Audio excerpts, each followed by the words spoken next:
Hello out there, everyone. It's Mike McLean from the Section 8 Bible, the #1 book ever written for Section 8 landlords. All right, gang, as promised, I'm back again this week to give you a solid money-saving and time-saving tip. You're going to get both of them in this tip. It's going to save you both time and money. What I'm going to be discussing tonight is how to screen a Section 8 tenant as opposed to screening a retail or a cash-paying tenant, all right? I can tell you this, they're both two totally different animals, all right? No pun intended. So let's start with the retail and the cash-paying tenants, all right? What you're going to want to do is do a tenant background check. Any service or anybody out there that's doing them, they're usually charging anywhere from $40 to $75, and the report is going to tell you three very important things, all right? The first thing it's going to tell you is the prospective tenant's credit report, okay? Now, when you're renting to somebody that's paying cash, you're going to need that credit report. You want to know if they're paying their bills on time or if they're paying their bills at all right? The second thing it's going to tell you is if your prospective tenant has a criminal record. You don't want to be renting to a murderer, all right?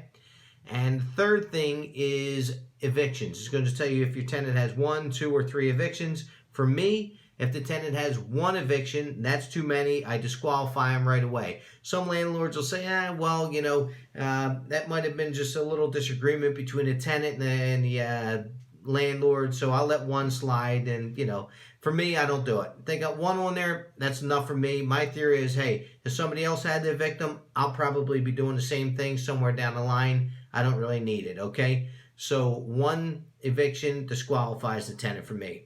Now, the fourth thing, well, there's the 3 things you get from the tenant background check. There's one more thing that you'll need. You're not going to get it from the background check, but you can get it very easily from the tenant. You're going to want to know their employment history and how much they're making an hour. Really easy. Just tell the tenant, hey, I need a copy of your pay stub. That'll tell you how much they're making each week, and you'll be able to find out if they're going to be able to afford the property that you're looking to rent them, all right? If you want to take that one step further, you can even call the employer and say, hey, you know, this is for job stability. You could call the employer and say, how long have they been employed with the company and whatnot. And then you got your 4 things and you make your decision. You make your decision on if that tenant is the one you're going to rent to, all right? Now let's move on to screening and renting to Section 8 tenants. Number 1, which is good, it's not going to cost you a dime, all right? Number 2, there's only 2 things that you're going to need. Now, I'm going to discuss both of those things in depth. Really easy, really quickly, all right? First thing is the eviction report. You still want to make sure that that tenant you're going to be renting to, even though it's Section 8, you're going to want to make sure that they've never been evicted. And you don't have to pay for that. Anything that went to court is public record. You can go right on, especially if it's a civil case, all right? You can go right on the internet and look it up, all right? Now, let's say you're going to be renting to a lady named Donna Smith in Philadelphia, all right? Just jump on the computer and Google it. Donna Smith, Philadelphia evictions. It should pop right up if she has any, and you could scroll around through there and see if you can find anything. If you don't, 10 to 1, she's good with no evictions, all right? That brings us to stage 2, okay? Here's what I do. Tenant comes out, looks at my property and says, hey, I want to rent this off you, Mike. I say, okay, give me your packet. I'll fill it out and I'll bring it back to you tomorrow, all right? Now, I'll call them and say, hey, I want to come to your house and drop the packet off because there's one more thing I got to do before I rent you my house. I just want to get in your house real quick. I want to take a quick inspection, just a quick run through the house.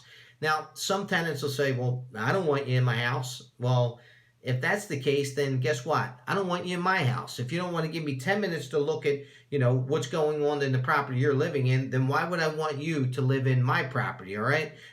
If they're not letting you in the door, most likely they're hiding something, all right? Now, when they do let you in the door, I don't go over there with a white glove and I'm not looking for cleanliness. I mean, you know, I'm not checking the windowsills for dust. I'm not making sure there's, you know, I don't care if there's clothes on the basement floor that need to be washed. I don't care if there's dirty dishes in the sink. I don't really care about that. I'll even overlook filthy walls, all right? And the reason being, number 1, the cleanliness part. When the tenant moves out of my property, I got to clean the property anyway. So a $5 bottle of Pine Sol and $10 worth of cleaning material, I can live with that, okay? The walls, I'm going to have to paint the walls anyway. And I understand, hey, a lot of people have 4 or 5 kids. The walls are going to get smudge marks, handprints on the wall. No problem. Once they move out anyway, I'm going to have to buy a 5-gallon bucket of paint. Costs about $100 and paint the place. So that's not a big deal. What I am looking for is destruction, okay? And I'm talking about this destruction. When you open that front door, it hits you right in the face. I'm talking about kitchen cabinets that are shattered and busted. I'm talking about bedroom doors that are kung fu off the hinges with holes in them. Walls that have holes in them, punch marks are in the walls. A lot of tenants, another thing I look for, if there's a carpet on the floor, a lot of tenants like to take an iron and they'll lay the iron down, and next thing you know, you got a burn hole in the carpet or cigarette burn holes in the carpet. These are all major things that when your tenant moves out, you're not simply painting a wall and cleaning. Now you're reaching in your pocket and you're fixing holes in walls. You're rehanging doors, if you can even rehang them. They might be so damaged that you have to buy a new door, okay? These are all the things that I'm looking for, and I'd say my success rate, well, my yes rate, I would say, is about 70%.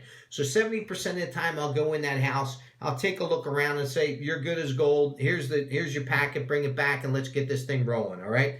30% of the time I'll look at a property and I'll say, what the hell's going on over here? I'm not renting you my property after you're over here destroying this one, so I'm not going to be the next guy in line. Here's your packet back. Take it back down to Section 8 and get a fresh packet because I am not renting you this property, all right? So let me rewind the clock a little bit here in this video too. The reason I don't need a credit report on a Section 8 tenant is most of them aren't paying any cash anyway, you know.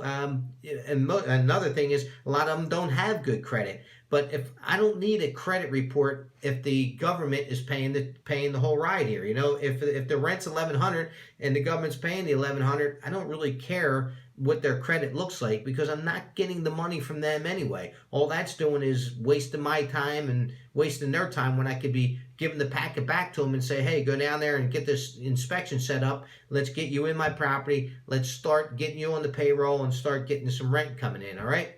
Well, they're my big tips right there. Make sure they don't have any evictions. And as far as, you know, of course, if you're renting retail, make sure that, you know, you're getting that credit report. But when it's Section 8, just make sure that the other property that they're living in doesn't have any damage to it. And if they don't have any evictions, move them in. You're good to go. Take your chances, and hopefully everything works out fine. And you have a beautiful relationship with your tenant from the time they move in till the time they move out. I hope it works out that way for you.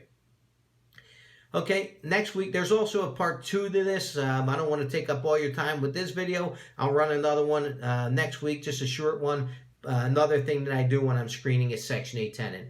I hope you enjoyed this tip. Make sure you get all my books from Amazon or my website, section8bible.com. You can get all the books, Section 8 Bible Volume 1, Section 8 Bible Volume 2, and Section 8 Bible Volume 3 on either one of those platforms. All right, thanks for watching. I hope you enjoyed the tip, and I will see you next week.